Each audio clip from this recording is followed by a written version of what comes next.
mission in the Down Syndrome Association is to help other parents understand what needs to be done for their children. We need to prepare our children with Down syndrome for employment. We cannot do this if we do not keep them healthy. This is the beginning and the never end. Tama mo ba? Yes! Palakpakan mo natin! Palakpakan natin!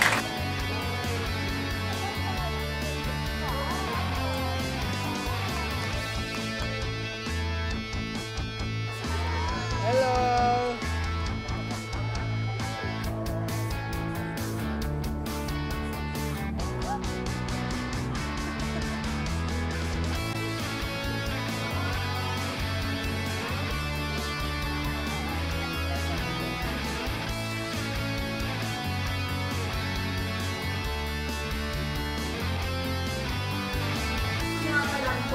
Hindi ito matatapos ngayong araw na ito at hindi matatapos hanggang meron taong nakakailangan.